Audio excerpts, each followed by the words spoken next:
realize, of course, that this is a Sunday spiritual meeting. And he is going to deliver, I'm sure, a fine spiritual message. We don't know what it's going to be, but it has to be spiritual because he isn't going to give us any money. There's nothing material that he's going to pass on to us, so it is spiritual in that sense, I know. Joe and I have a relationship. And it's a fine relationship. And I made a mistake the other day. I wronged him badly. And the wronging I did was I was supposed to pick him up at the airport, and I didn't. And I did a ninth step, and I promptly admitted that I had been in error.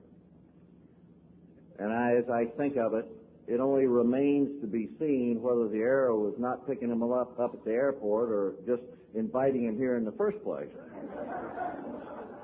We were talking last night, and he said that after dinner, he and Norm said that after dinner, that after the meeting was over, that they were both going to go out in the Holodome and dance across the pool, hand in hand. And I suggested to them, because of the surface tension, that they had better not. I had walked across it the night before, and it will hold a walking person if they're of a spiritual nature. But that's for us older, God-conscious members to be able to do that sort of thing. But to dance across it would break the surface tension, because one of my pigeons followed lovingly and trippingly behind me and took a big splash. So you have to watch that.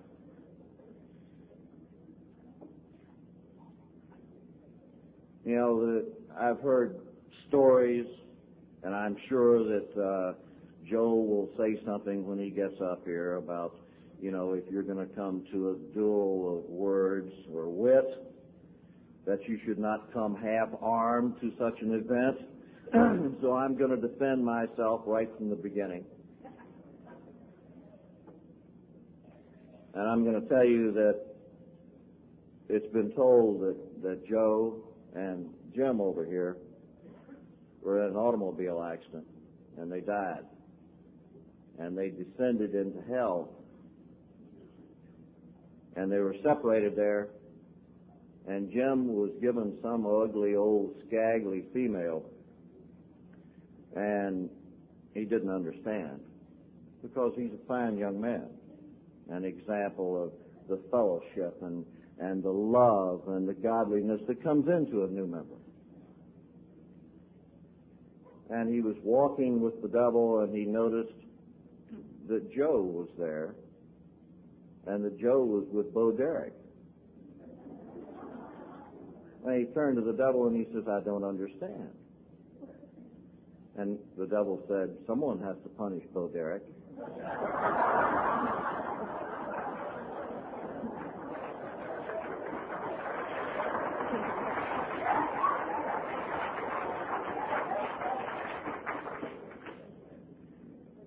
I love this man. And if it were not for that love, I couldn't say the things that I've said. And I know that the excoriating remarks he makes towards me, if any, he may choose in his wisdom to keep his mouth shut, knowing full well that I get the microphone after he does. But you can't tell. I'm looking forward to hearing Joe, as I look forward to hear all my friends. And I love him, and I'm glad he's here with us. And let's give Joe a big Cornhusker Roundup welcome.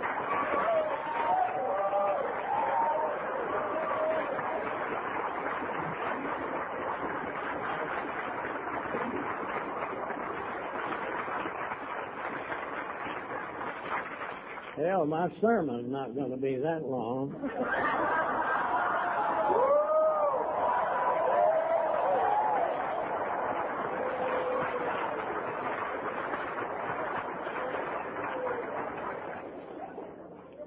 I have in my hand the address to the Omaha airport.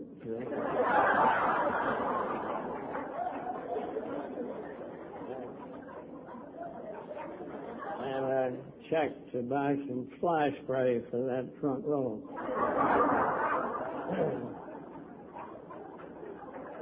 I doubt the sincerity of the Bellevue group bringing its clap up here to cheer for them.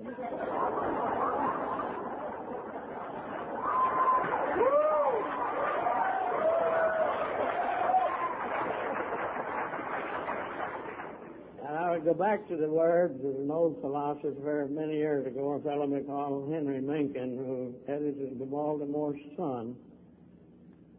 And he said that the distinguishing sign of a moron is his love for noise.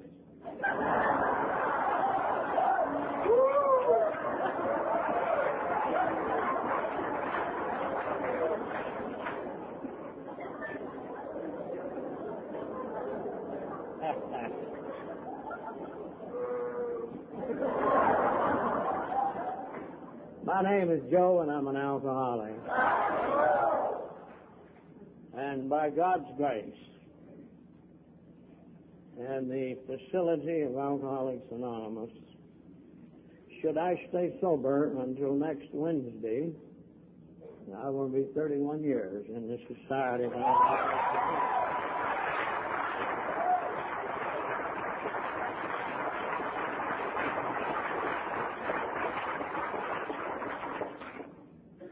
And it's one of the terrible things that bothers me, the ego that I have, is that I cannot take credit for a minute of it. It didn't come about from any of my wisdom that he so insultingly referred to. As I look at this crowd, I couldn't help but quote another philosopher many years ago, a fellow by the name of Dizzy Dean, who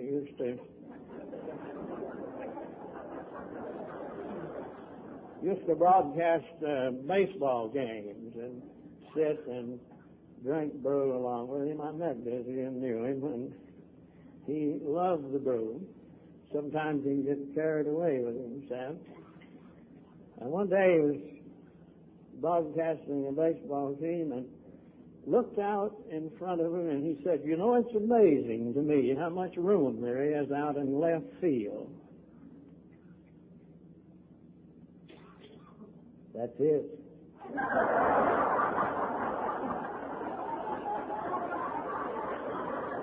Let's all go. Yeah.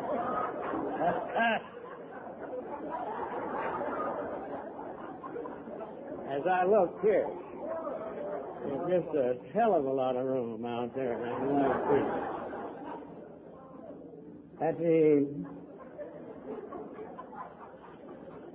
We'll be serious for a while, and I'm the same old lovable AA member that you've known forever. I have depths of insincerity that have never been tapped.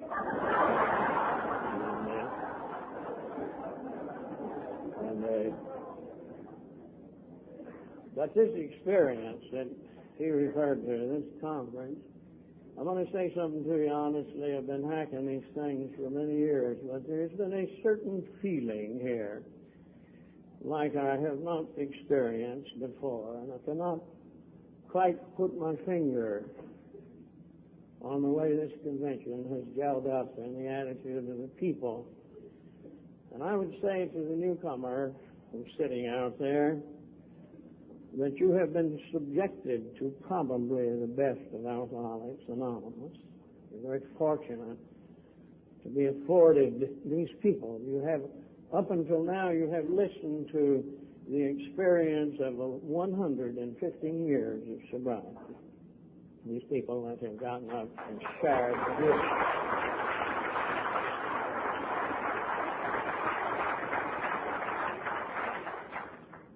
I'm going to play around a little bit. How many people are there in here who are less than 6 months sober or making your first conference? Stick them up. Yep. Yeah. Woo!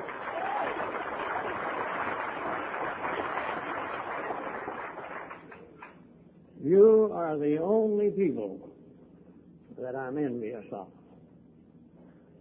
To live and begin on an adventure like which there is none other. And to be filled with the expectancy and hope, and coming from that never, never land of alcoholism, and to be thrust in this society, and all of the love that has been afforded at this convention. So let's visit with these new people who have come here. I've only got one story to tell, and it's mine. And it hasn't changed in 31 years. I have neither added to or taken from it. And it's mine. I don't know. Today, it's getting so fashionable now, I was up in Westchester County and talked, and those people were sitting there scratching themselves with their riding crop.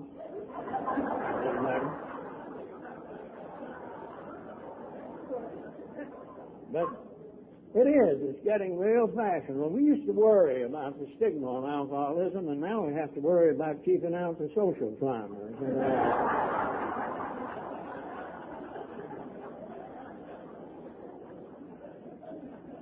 Alcoholism has become very fashionable. Everybody's in on the act. I've just come back from Hollywood where they're writing the script for next year's soap operas out there. I've always been very interested in those.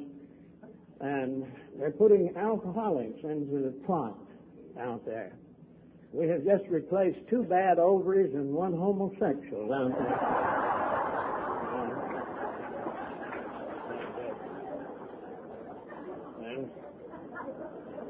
But it's the thing now. Alcoholism is everybody wants to get in on the act, It's not near as bad. We used to worry about the stigma on alcoholism. And when I came there, it was quite a thing. Used to be terribly ashamed, and it's not that way anymore, as bad as it was. Well, there's still a stigma on it. There's still a terrible stigma on it. I'll give you a good example of it. I have a nephew, or my wife does, who is a psychiatrist down in Dallas, Texas. And then she has another nephew in San Francisco who's a homosexual. And do you know that my people brag on them more than they do on me? And I'm an alcoholic. So you see, it's where you start from in this thing. So if you come to AA to make any marks, well, forget it. I didn't want to be an alcoholic. Is anybody here that when they were taking aptitude tests in high school, put it on the bottom line, my ambition is to be an alcoholic? I don't think so. Now I got enough stuff there to start counseling. That's for business. I get through all of that. I don't use these notes, but it's just like that bottle of whiskey that used to be under the bed. The satisfaction of knowing that it was there. Because when you get my age, you start leaking up here. And it's only a short jump from humility to senility.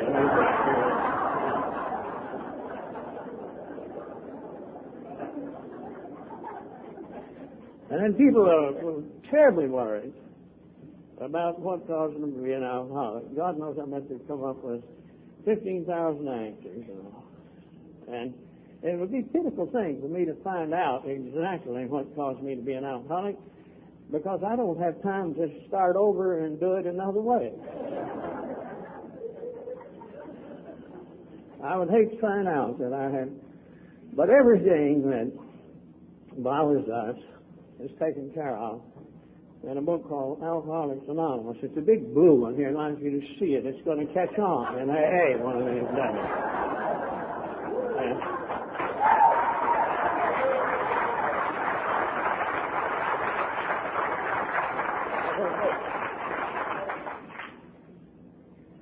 And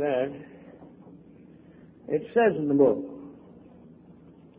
it tells us so very simply enough, Silver tells us why we're drying. I'll tell you in a few minutes. But now the day has come, and everybody wants to identify. The kids out of the 60s, they got to identify, They just must identify. Let me say something to you. If you can identify with some of you, both of you can lay down and die if you don't find a solution to your problem. It's that simple.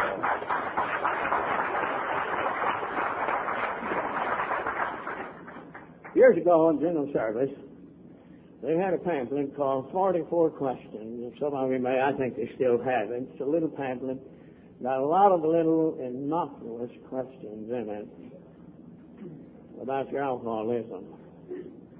One of them, I think, is, did you gargle with too much Laborious? Or did your wife give you that look today? Little things that did not quite fit my alcoholic problem. And I saw a need for this, so out of my sheer brilliance, I have contrived some questions here that I think you don't need 44. Let's see if we can identify. Have you ever had the roof of your mouth sunburned?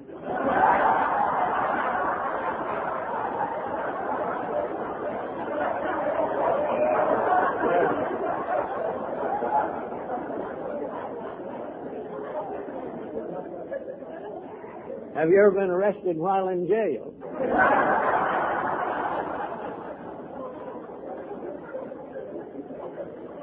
Have you ever been run over by your own car while driving?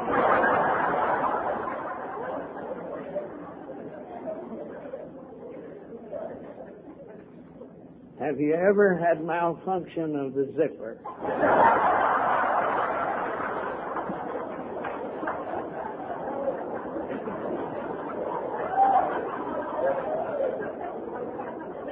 They used to call me Rusty.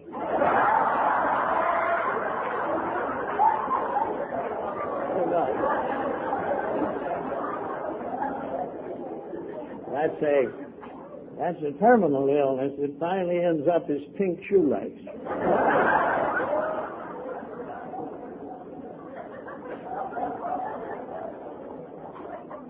Have you ever woke up with a circus midget in bed with you?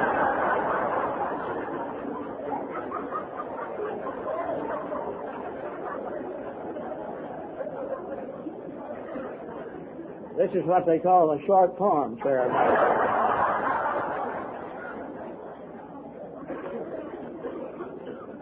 Did you hear about that midget that was thrown out of the nudist colony because he was going around getting his nose in everybody's business?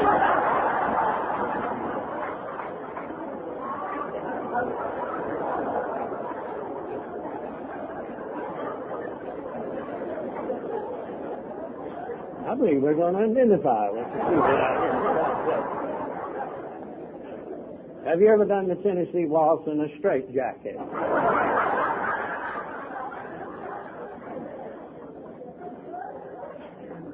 Here's a good one. Has your Al-Anon ever dropped a hot electric cord in the bathtub?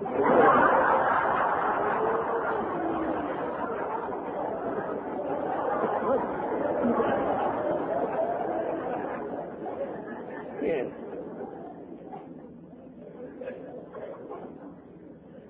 This is the last one. This is the one that separates the men from the boys. Oh, you can't say that out in Hollywood, though. They do it with a broomstick out there.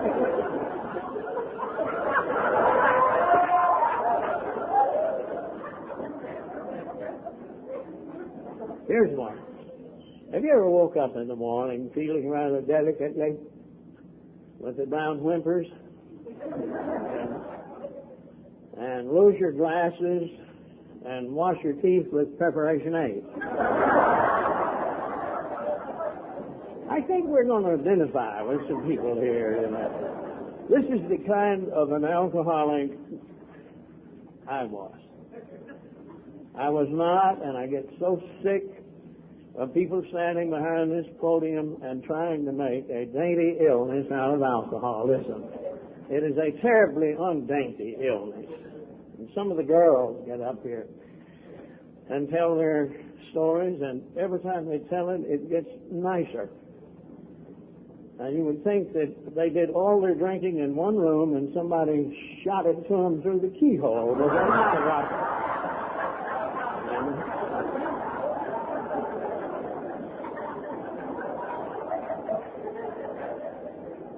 I'm waiting for some of those old broads I drank with.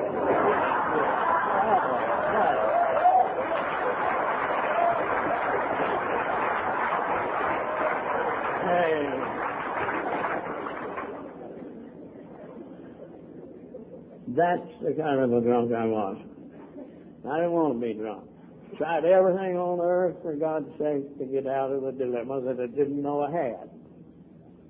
Tried everything. Tried psychiatry.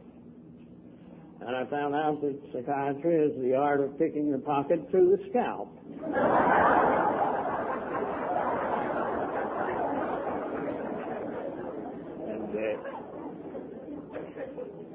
Read everything that Freud ever wrote. I really did.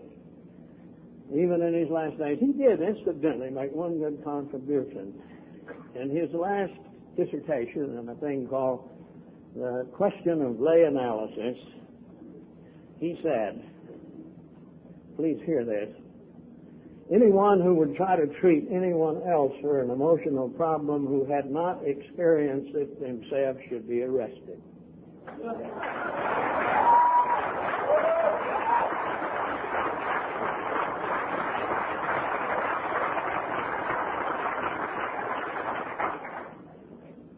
And I found out he didn't have any willpower, so I left him. Freud didn't. He couldn't quit smoking.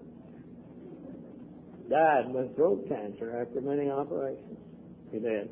I don't like people that haven't got any willpower.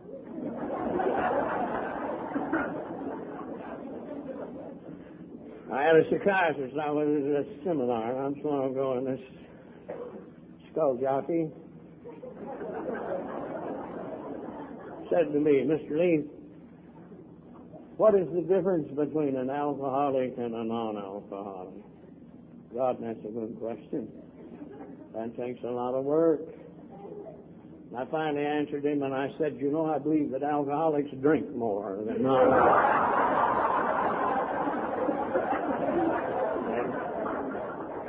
And then he was undaunted, whatever that means.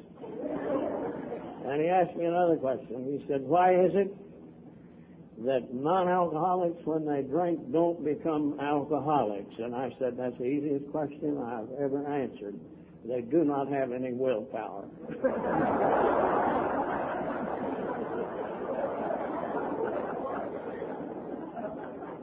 You got to be gutsy to get where we are.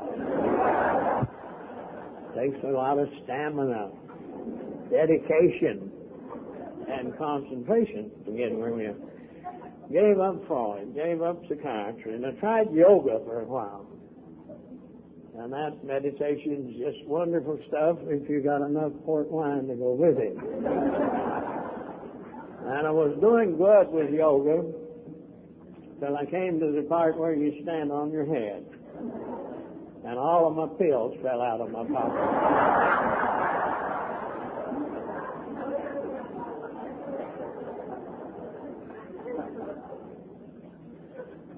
And then I tried religion.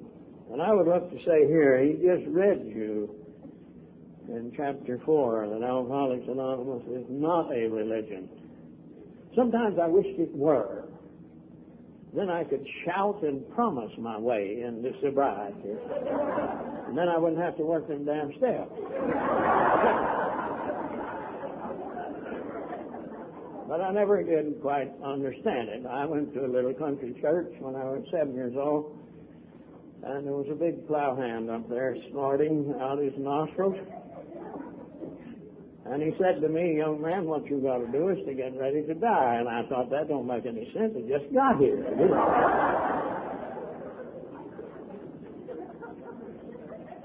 What did he just read up here? If a new code of morals was all we need, are to be, and I love this, philosophically comforted. I needed to be philosophically comforted when I came in here this morning, for God's sake. But it is not a religion under any stretch of the imagination. God, I tried everything. But we go back to what Dr. Siltworth said, and it's so cockeyed simple that we geniuses just sail right over it all. Men and women drink essentially because they like the effect produced by alcohol.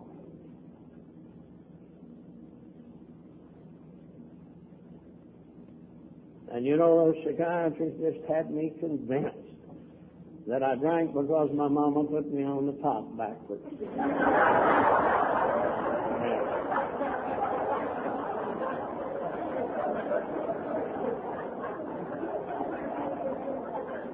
And old Silky, in 2 paragraphs, took the whole picture of Alcoholics Anonymous, and the next sentence reads that after a time.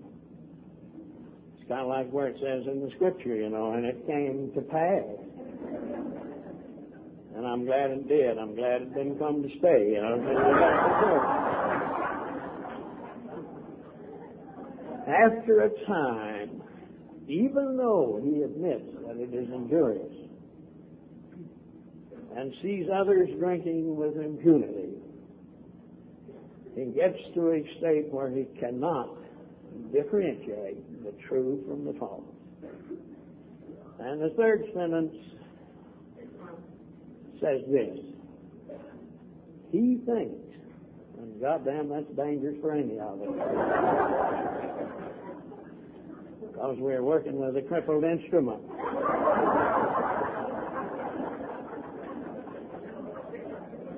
He thinks that his alcoholic life is the only one, is the only normal one. Hell, I used to think it was normal to get up and throw up there. You know, that's the way of life. Used to rent a hotel room with twin beds, one to sleep in, one to puke in. Just that.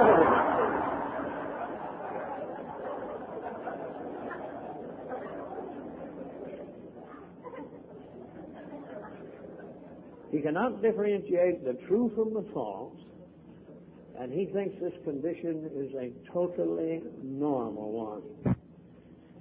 Now we go to page 23 of the book Alcoholics Anonymous for continuity's sake, and it's one of the most insulting things to a genius like me that you have ever heard. Most of the things that have helped me in Alcoholics Anonymous have first made me mad. Bill gets into a little dissertation over on page 1920 and starts describing the different types of alcoholics. And he pretty soon sees the futility of this. And he draws himself up short, and on page 23, he says that these observations would be purely academic if the drunk didn't take that first drink. Therefore, he says, the alcoholic's problem centers in his mind. And I don't like for you to talk about his head at all. He's terribly. He'll let you talk about some other parts of his anatomy and even brag about them. But a drunk just don't want you to talk about his head. Therefore, the alcoholic's problem centers in his mind rather than in his body.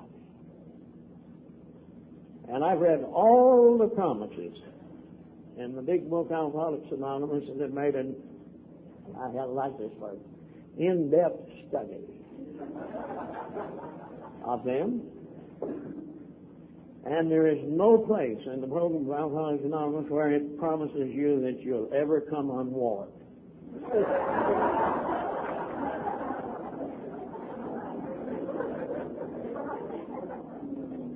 You've had it up here. And if you think you're going to think your way out of alcoholism, you're going to be working with a crippled instrument. That's all there is to it. And that's not the way we do it. That's not the way we do it. I started drinking at age 17, purely and simply, innocently enough, to be one of the boys. I was accepting the good boys, 6 boys one night, and took that, as they used to say in the old movie scenes, that fatal drink. And of those 7 of us who were still there, I know most of these fellows, and they're still alive. And that drink, I took that night, did something to me that it did not do to these other 6 fellows. I have no explanation for it. I have none. Nobody's ever come up with an adequate explanation for my alcoholism. That night. Now, I know those other fellows, and they still remain in that realm of, shall we say, where is that nebulous realm? Social drinking. I never did drink socially. Took a little morphine socially a couple of times.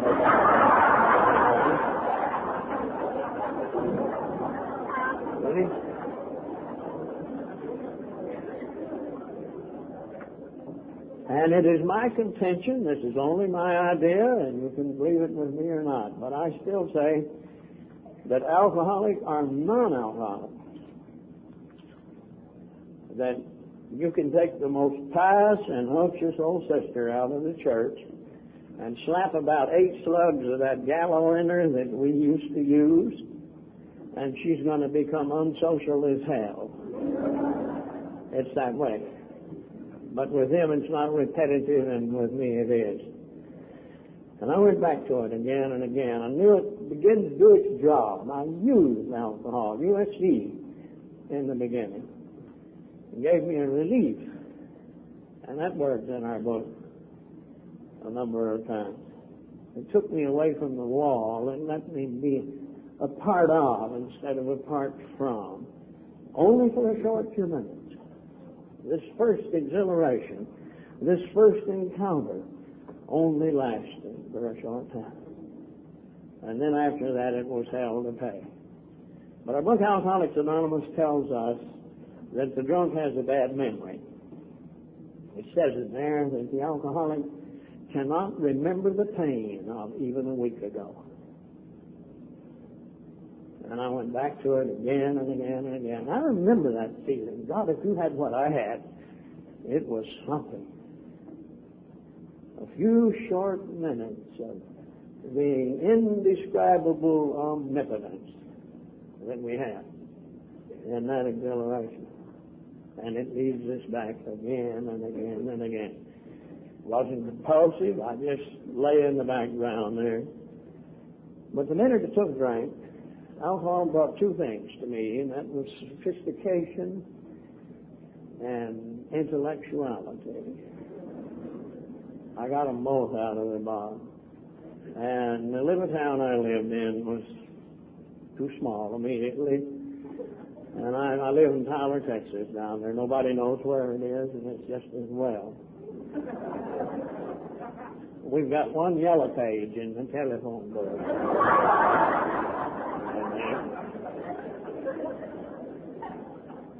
Nobody ever goes to Tyler. You know, our population's made up of people who have just been stranded there. So I went to, of all places, on East Texas clod. I went to California and ended up in, of all places, in Hollywood. Where else does a genius go? And I became an understudy. Now, this will rip you. I became an understudy to one of the more eminent designers of ladies' lingerie. A fine Jewish fellow took me in East Texas clod and spent a lot of money on my education. And in looking back on it, it was a golden opportunity that a lot of people don't get. I have a wonderful future behind me.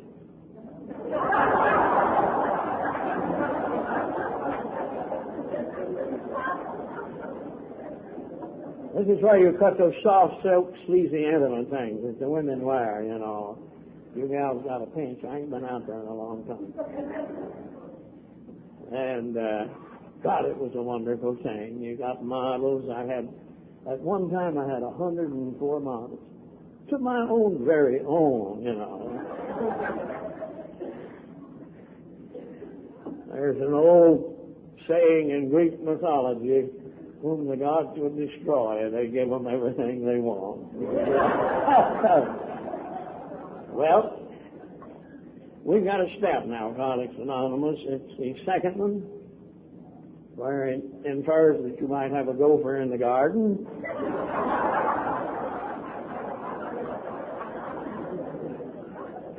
If you cut a bunch of braziers with 3 of them places in them, you're nuts. I told a psychiatrist about that, and he said it was just wishful thinking. Needless to say, I cut myself out of that wonderful opportunity. I'll let my ego run around. In the year 1938, I put the first pair of slacks on a gal called Marlena Dietrich and started a trend that I see here today that has not gone away. Up until that time, women wore dresses. And I've always resented what I did, but no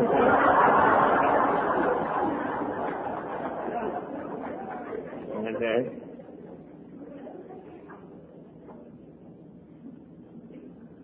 And this fellow that I worked for ran whimsical Jewish fellow. And one morning he came to me. He told me a thing that a drunk can't stand. We alcoholics cannot stand these words. You can't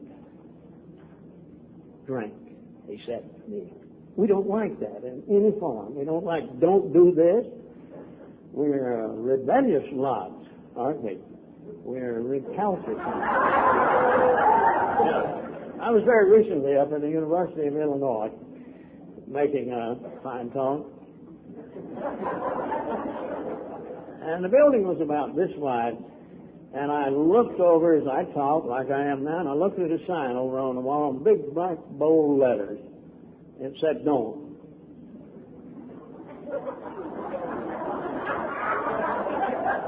And I talked for a little while, my head going, it said, don't take the dishes out of this hall. I got a report, too. You got 2 of them damn dishes at home.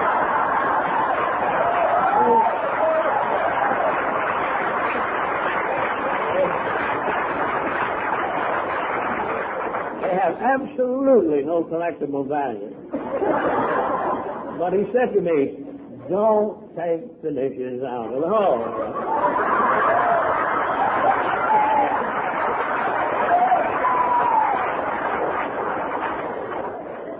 Always want Alcoholics Anonymous to be dignified.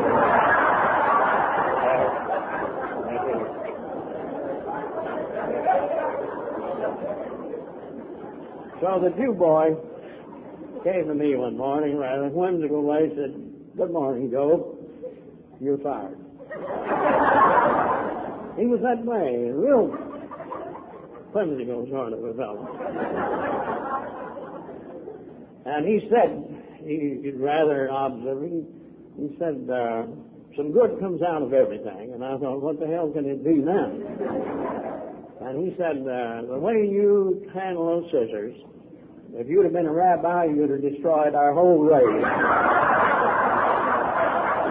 You got it? There.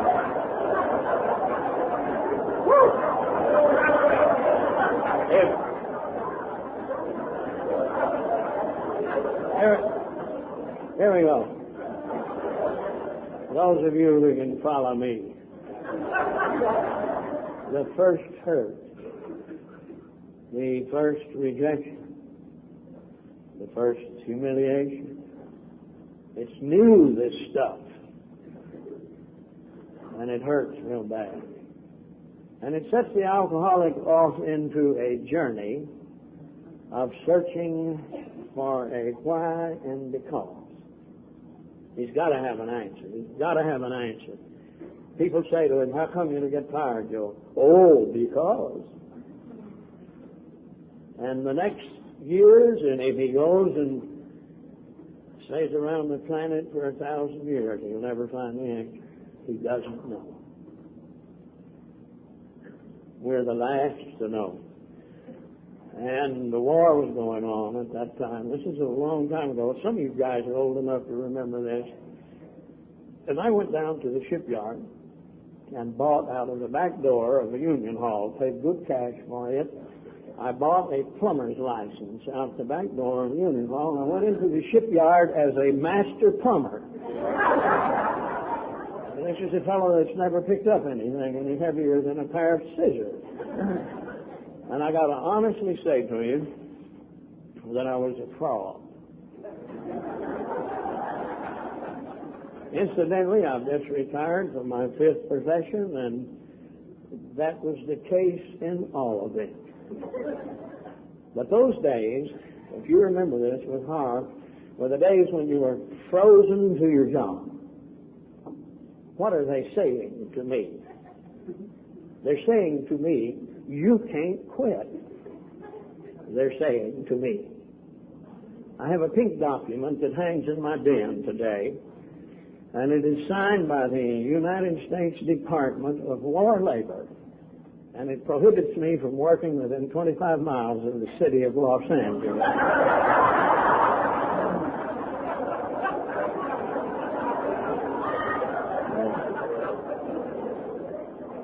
Who can't quit? Now the thing that crops up in this journey of alcoholism, I know none of you have ever heard this, you dear Al-Anons. He says to her, with tears in his eyes, honey, let's go somewhere else and start all over again, where we don't know anybody. What we're saying is where nobody knows us, you know. And this begins a journey of running from always. An alcoholic is always leaving. He's never arriving. And the only wrong thing about taking an alcoholic from place A to place B to help him with his alcoholic problem doesn't work. The only thing wrong with it is that when you get there, he's there. This is just that simple.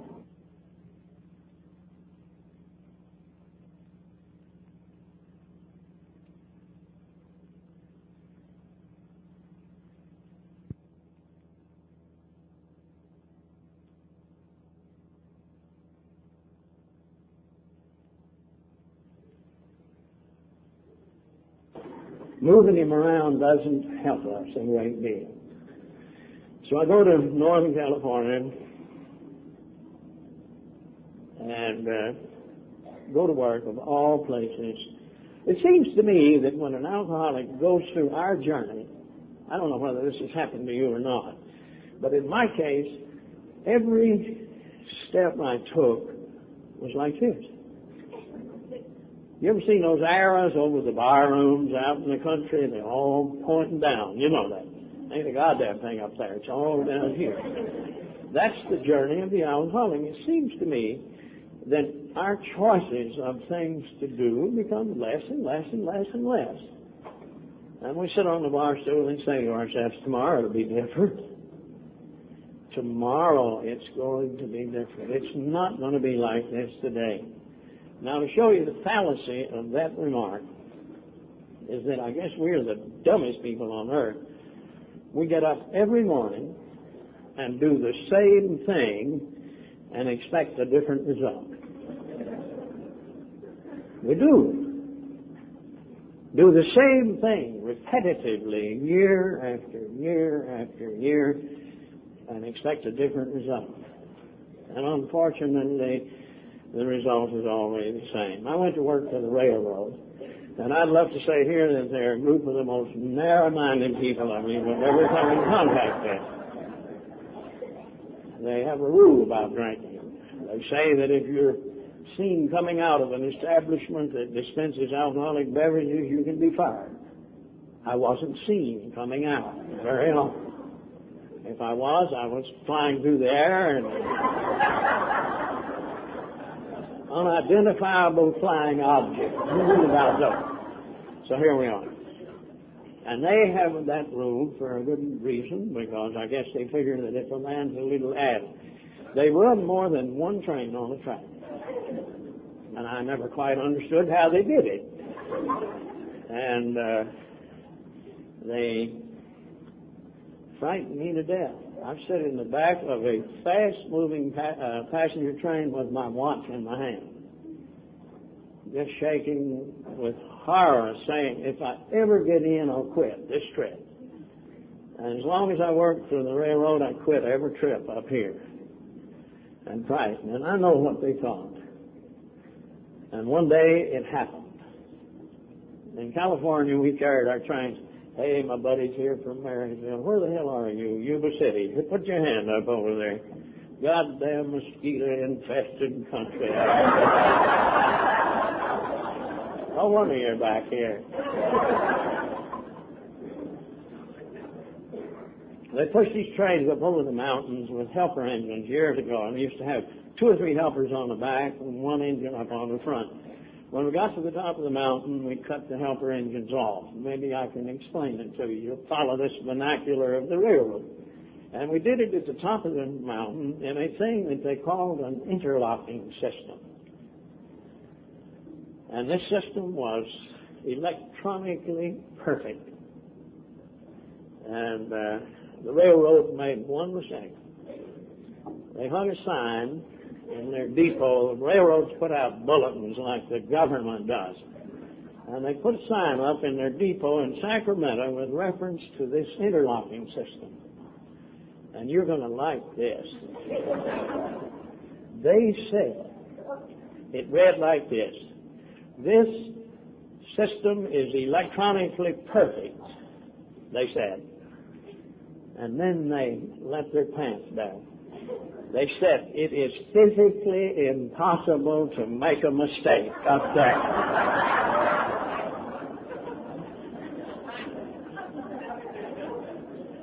I used to walk a block out of the way, going, to get to read that sign. Kind of kept me going, I don't know of any self-respecting alcoholic who wouldn't have had a whack at that one.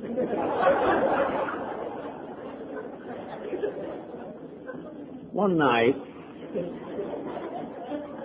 I got 2 engines going towards one another, and between them were 4 cars, carrots, apples, lettuce, and celery, and I made the biggest Waldorf salad that's ever made.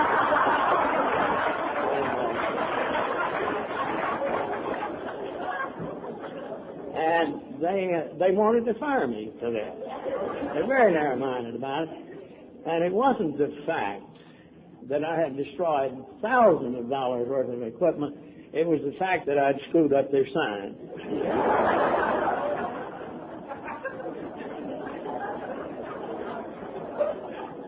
And I had another alcoholic representing me at the investigation. And we proved an atrocious lie, probably 1,000,000 to 1 shot, that there was a Mexican track walker going that night swinging a lantern in his hand, and that I had mistaken that for a signal. Now, they never did find the Mexican. And, they gave me 60 days. Now, the old superintendent came out of that investigation, and he was livid with rage. He knew he had been had by drunks. And he was rather voluble. He said to me, you ought to be arrested for even walking on our right-of-way. And then he said a thing to me that some of our dear Al-Anons have said to their husbands. I'll get you if it's the last thing I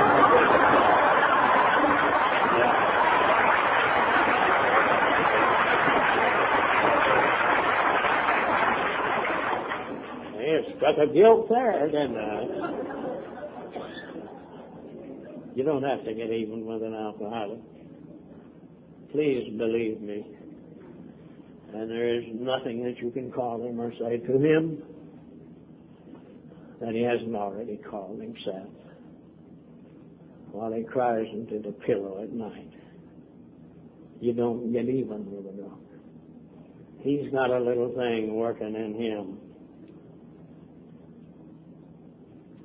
that if not by some quirk of good fortune he finds a solution to it, he'll get even with himself. You don't have to get even with a drunk. He'll take care of it. This was the beginning of the end for me. No, it wasn't. It was the beginning of the beginning. And I went on down, got on. People call me, I don't know about a name. I'm glad it didn't get up here. I'm glad they didn't put it on the program. It embarrasses me. They call me wino. 31 years sober, and by God, they still call me a wino. Isn't that respect for you, you know? You shouldn't fuss about wine, though. It has some great medicinal purposes. If there are any medical men here, it'll cure hay fever. Wine will. If you drink it like I did, you're not about to sneeze.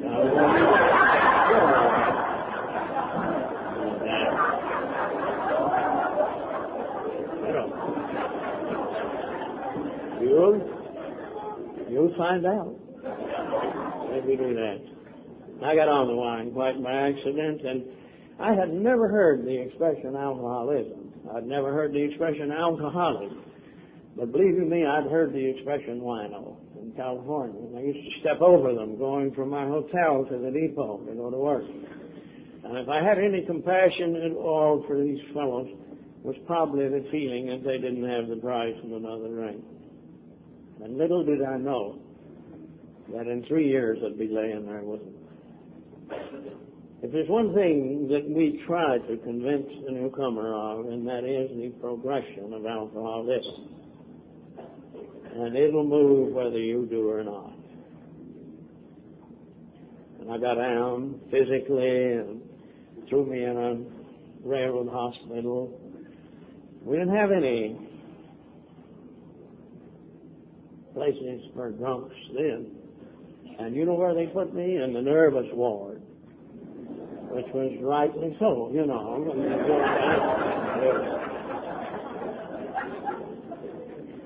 Oh, hi there.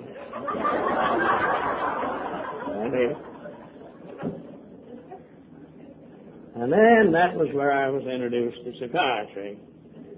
And they brought in this frustrated piano tuner.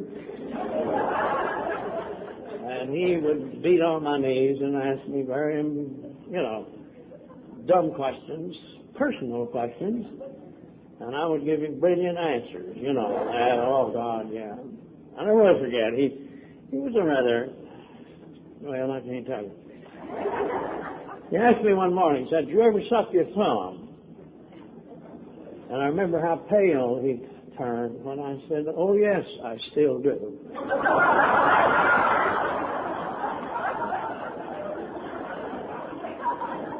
And then I graphically described to him how relaxing it is to go off in the corner and take a quick call at it. Hey.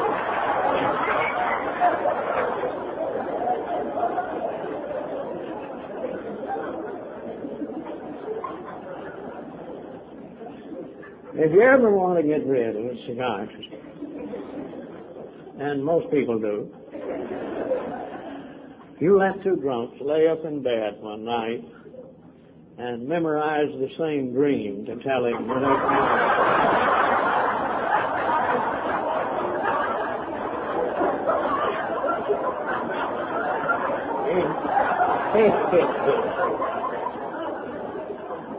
I'm not going to go any further with this hospital thing, but except to say that when they shipped a van load of us up to a place called Ukiah, you know where Ukiah is, don't you? This psychiatrist was in the same van.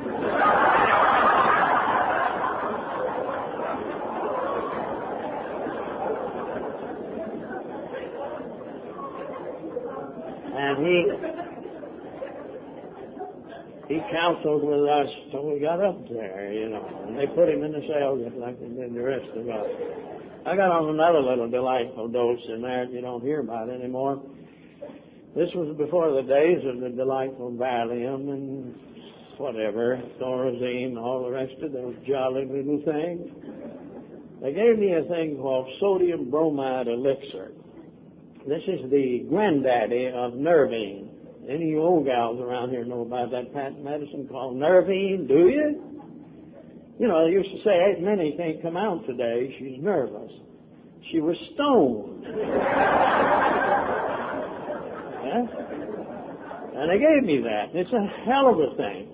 It's got a few side effects. Your eyes will cross, you'll froth at the mouth, but a hell of a good ride.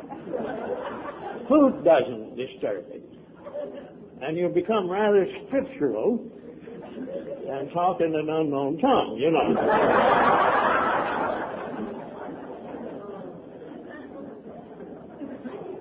One day, a psychiatrist came to my cell or bed or ward or whatever, and he said to me, you've got to get out of here.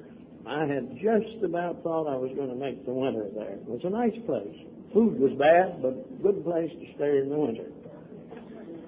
And I had the greatest ambition on earth to become an institutional bum. And thank God for those people, they dumped me out the door. And he said, you've got to get out of here and let some sick people come in this hospital. I'd been going around cheering up some of the patients, and it wasn't good. And this is where we end up.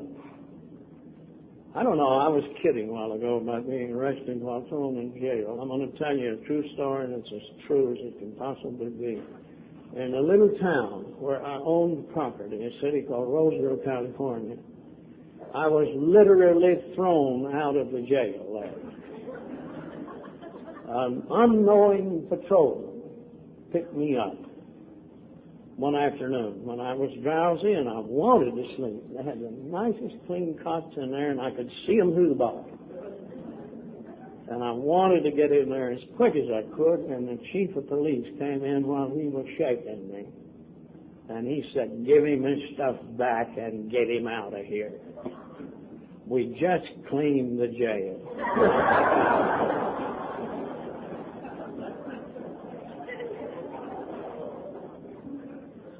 I don't know whether this is a social illness or not. And I hit the road. I had a little habit. I know none of you have ever done this. And that's always when I got in trouble, I went home to Mama. My mother was well fixed. She had a place to sleep it off. In fact, I had a very delightful childhood. It lasted 38 years. And here I am, a man of sorts, man of means, of Hollywood and Beverly Hills. The resourceful guy, the smart cat. And I walked back to Texas. Didn't want to go, hated it with a passion, didn't want any part of it. But you know, there's a lot of things. Someday down the line you will learn to say, not to say, I don't want to do that. One day you will cut that out of your vocabulary. I don't believe I want to do that, you know. When you get as sick as I was, you'll do anything. So I walked back to Texas to go back to Mama. And it was the exact reversal of the story of the prodigal son. They saw him coming from afar and threw his butt in jail, you know.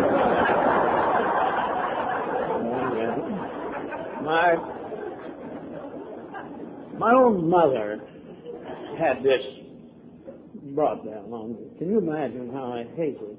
Can you imagine how I felt to come back to this little hick town and all the respect they got to show for me has put me in the jail? And I see the bitter hatred. Wasn't my first jail, wasn't my last. But there was something particularly cutting about it. And I remember, as our book says, the humiliations and the indignities that we bring with us. And there it was. No answer. Now we won't laugh so much. Let's be serious for a few minutes and talk about some of the nomenclature of our society. I was in there, I do not know how many days, but one Monday morning, there came a fellow into my cell who I had never seen, and he asked for me by name. And if you don't remember anything else I say here today, remember this one word. Maybe you can live with it. He came unsolicited. If you dingbats had waited for me to call you, I might have had to die. I just might have had to die. And he came without anybody calling me. And he ran into, as we have later heard, a rather hostile situation. And he stood there and gave me what we've come to know as the pitch of Alcoholics Anonymous. As pure and simple as a mother nursing a child, he did it. Now, what bothered me was why he came. Never could shake it out of me why he came. I'm going to reread the first paragraph in chapter 7 of the book Alcoholics Anonymous, and it is why he came. He didn't come to see Joe Leaf, he came to see an alcoholic. Or he came to see anybody. But it reads like this. Practical experience shows us that the surest immunity against drinking is intensive work with other alcoholics. And then there's a promise there. This works when all other activities fail. When your prayer group blows it, when your transcendental meditation group blows it, when your sitting and touching group blows it, this works when all other activities fail. That is how this society was begun, and I suspect how the bulk of it has been perpetuated. I have listened to people in my experience in Alcoholics Anonymous promise to bring us people by the busload. And I've been waiting for that bus for 31 years. It has been to me a one-on-one, an individual conflict. And there's a great misapprehension about why we go to see drunks. We don't go to see alcoholics because they're alcoholics. We go to see alcoholics because we're alcoholics.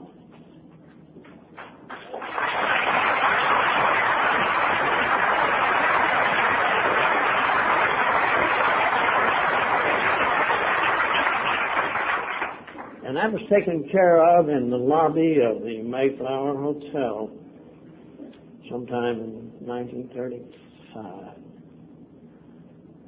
For Bill was in the greatest turmoil that he had ever met in this very doubtful 6 months of his sobriety. He was going off nuts.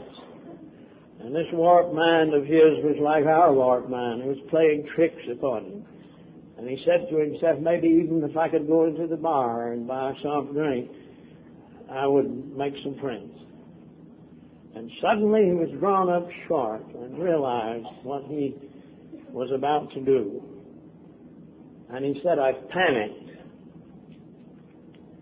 And then I thanked God for the panic. And then he said the words that put this society together and tells you why we go see the drunks.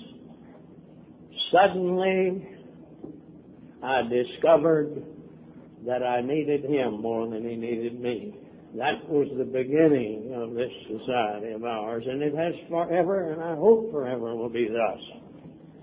This guy came to see me because he had read the book, read it well, and he was down there to talk to somebody. And I happened to be the lucky stiff that was standing there. This is the reason that I'm here today. Not because my name is Joe Leaf, because that guy was going to see somebody because he needed him more than he needed himself. It wasn't a very good encounter. Not cutting, you know. I asked him more than once, who sent you to see me? This is who I particularly wanted to hate.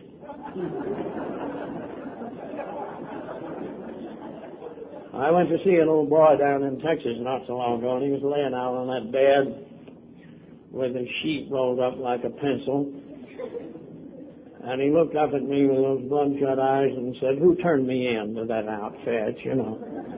And I know just exactly how he felt. But this guy, after he had passed, are we getting thrown out?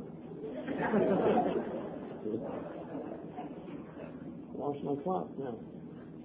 Oh, God. After he saw he wasn't getting anywhere, he gave me a pamphlet. On the front of it was read, Slaves of Drink, Find Peace of Mind. This was before we had all that good literature that we got now. And this literature was written by two losers. And most of the contributions that came to Alcoholics Anonymous in its early days, you'll find two losers for one winner anywhere you look in there. This thing had been written by a doctor who died drunk and a pillhead I saw the other day flapping around on his ankles. And he handed it to me and as unconcerned as if he'd been waiting for a stoplight. Turned on his heel and said, if you ever need us, call us. With that he went. Didn't Norm say something last night about planting the seed? And I bet you if you'd have asked that man when he walked away from that jail, did he do any good, he would have laughed in your face. It's, no, smart ass. And I'm going to have to repeat a thing. There is no way that you can do our steps wrong. There is no way you can do our 12th step wrong. But for God's sake, do it. Because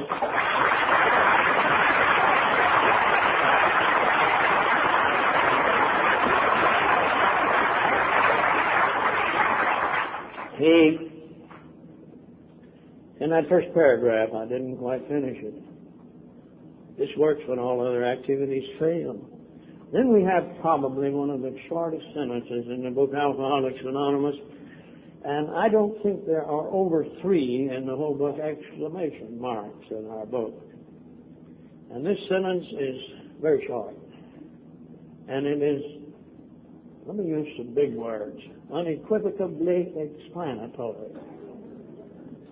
That means any jackass can understand it.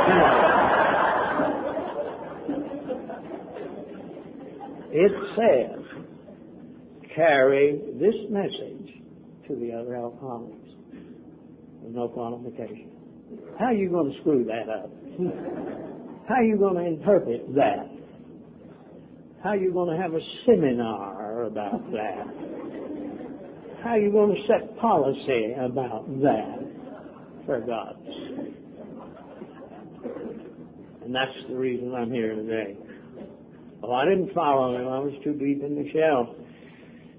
And he left, and my people are good, substantial citizens down there. They were while they were all alive. And they paid 2 deputy sheriffs to come to the jail. They wouldn't even let me come home. And they sent my bags down, and these 2 deputy sheriffs carried me 200 miles to the Houston, Texas, and put me on a train going west. This is what we euphemistically talk about in Al-Anon as releasing him with love.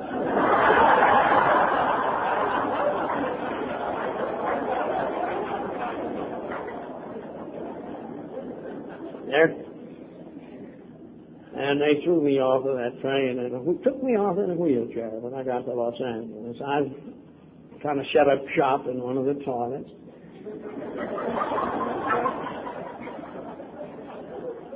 And some smart ass come along and said, we use this car all the time. You can't live in here, you know. And when I got up to walk, I couldn't. No, it's never happened down to you, you know. You know, really, you just get up and gas and go to the floor. And they carried me out of there with those 3 old bags in a wheelchair and dumped me very unceremoniously on the curb. Clancy and I were down there a couple of weeks ago looking at it. He made me show him this very spot where I fell.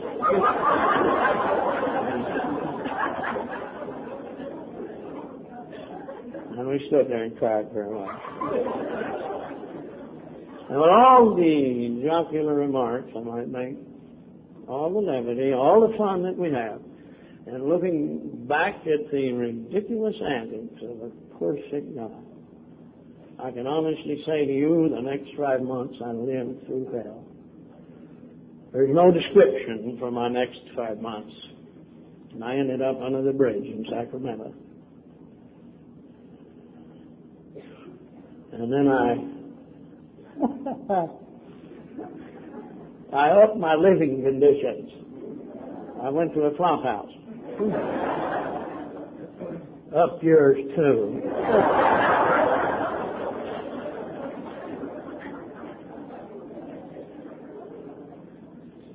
One night, I punched my ticket. Hey, that's all it takes. That's all it takes. One night I got all of me I could stand. One night I had it with me. Oh, I had you fixed a long time ago. But that night I had it with me. And I fell out of bed and said the words that it takes, maybe, to effect an entrance into this society. God help me. Nothing more. And I suppose that if we were honest, I'm sitting here looking at a whole bunch of people who have used the same ticket.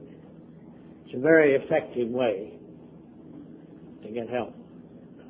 I got up and walked out of that damn place and walked 2,600 miles back to Texas to find that fellow that gave me that pamphlet. And I did it the hard way. And I get so damn sick of these people getting up and talking about willpower. Man, you don't come back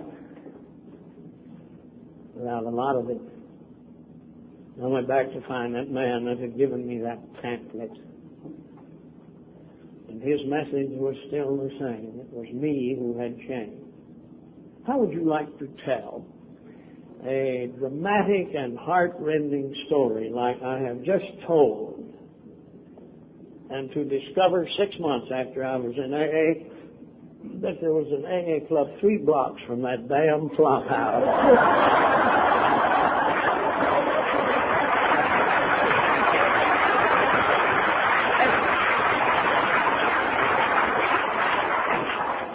That'll blow you, doesn't it? Well, I went to my first AA meeting, and I've had to compare all other AA meetings with my first one. And do we have another 5 minutes? What time is it? No bus.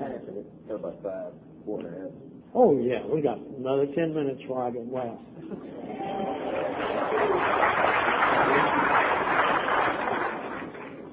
I went to my first AA meeting, and I don't know. Those people did their job well.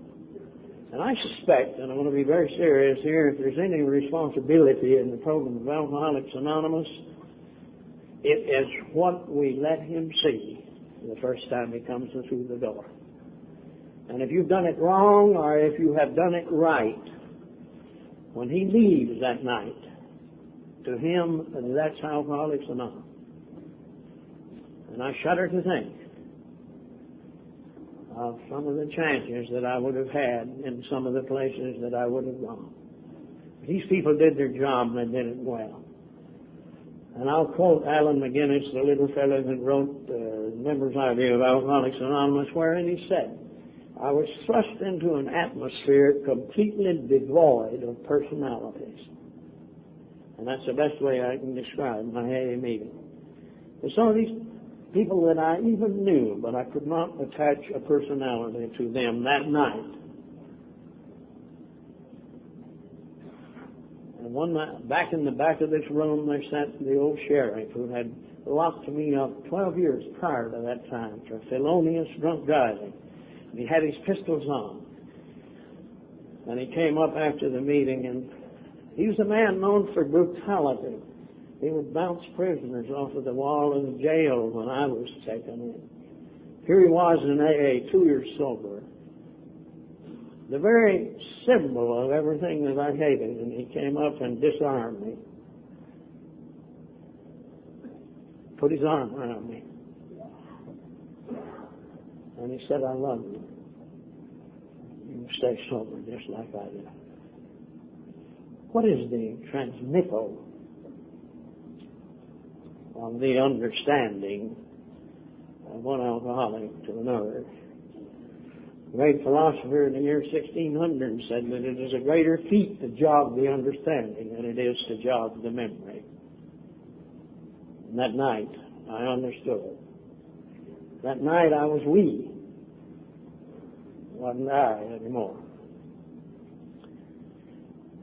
And the loneliness that plagues every alcoholic, as long as he sits on that bar stool and drinks, left me that night, and because of you, it has never returned, and thank God for that. Because I think that if the torture of the disease of alcoholism could be described, it could be described in our loneliness that we have. There sat another fellow over to the side, a big fellow, had on a big diamond ring. He was gently puffing on a cigar, and he had one of these serenity things that we get when we get to AA. And he bugged me the whole meeting. Mind you now, I'm not far away from phenobarbital nor far away from Gallo 1. My eyes are a little bit crossed. And I knew him. And I thought, God, where have I seen that guy before? And after the meeting, I discovered I had soldiered with him 20 years prior to that time. The last time I had seen him, he was chained to a post in an army camp.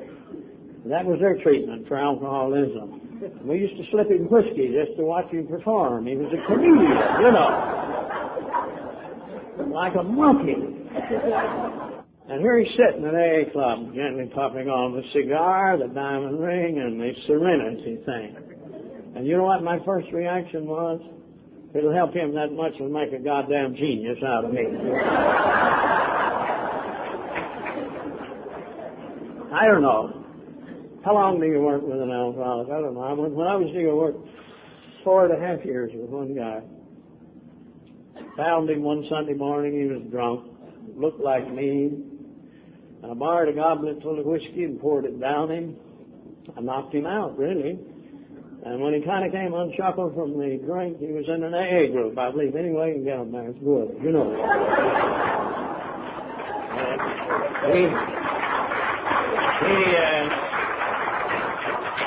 He got sober under my direction by God. Oh, I took cussing. I just recovered all the way by this time, I knew all the answers. And, okay. He'd get drunk every 3 months. Every 3 months, just as regular as if you marked it on the calendar. It didn't bother him hell a lot. He was used to it. But for me, it was hurting my ego. I was determined that he was going to sober up under my direction. And 12 years ago, he ended up one of our clubhouses down there and took what was for him his last drink. And he called another fellow from our club who was not half as smart as I am. And he went out and talked to that bastard 10 minutes, and he never took another drink.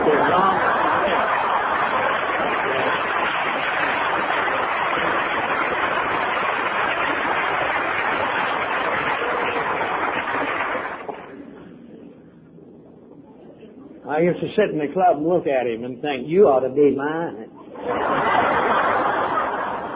And if I know anything of the treasure that God gave me, I owe him more than he owes me. He kept me sober for 4.5 years. I have a line in our book of experience that we've read here half a dozen times, and it says, rarely have we seen a person fail who has thoroughly followed our path. What is our path? We don't elaborate on it at that point. We go right on and pass it over. What is our path today? Our path is the 12 steps. Our path is the 12 traditions. Our path is making coffee. Path is sweeping up.